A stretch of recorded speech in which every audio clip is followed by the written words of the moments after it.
Ahli kriminolog Muhammad Mustafa menjelaskan bahwa pelecehan seksual yang dialami Putri Chandrawati tidak bisa dijadikan motif.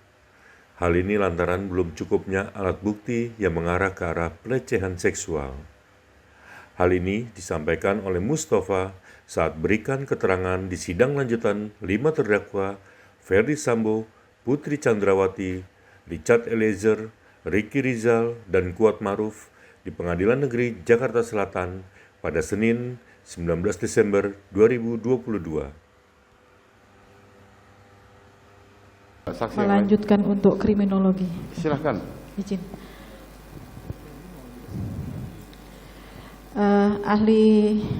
Saudara ahli, tadi saudara menerangkan perihal motif ya.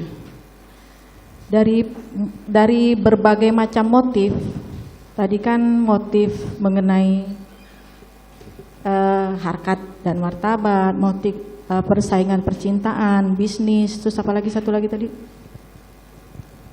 Bisa karena dendam. Karena dendam. Nah, ahli kan sudah menerima mengenai garis besar kejadian yang terjadi tanggal 8 Juli tersebut ya.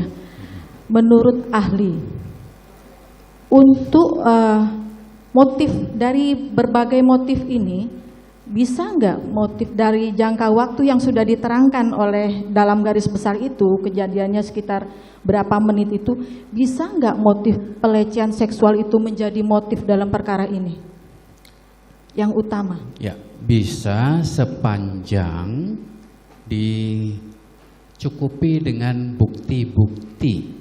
Bukti-bukti. Karena dari kronologi yang ada adalah pengakuan dari Nyonya PFS. Kalau dari waktu? Dari waktu juga barangkali terlalu jauh ya.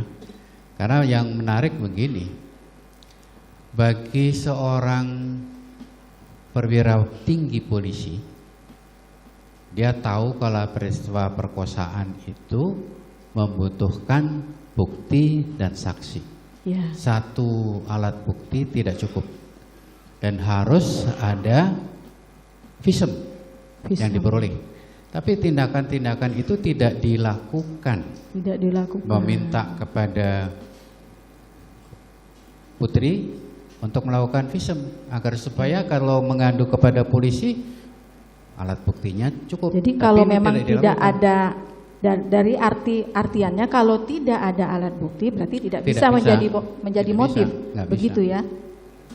Nah, dalam hal ini, dalam perkara ini tidak ada motif seperti itu. Tidak ditemukan. Tidak ada bukti. Ya, tidak ada ditemukan. buktinya. Menurut ahli gimana? Bisa nggak itu? Yang jelas adalah ada kemarahan yang dialami oleh pelaku yang berhubungan dengan peristiwa di Magelang, tapi tidak jelas. Tidak jelas. Tidak jelas. Artinya tidak ada bukti, tidak ada alat bukti yang mengarah ke situ. Ya. Berarti tidak dapat dijadikan motif.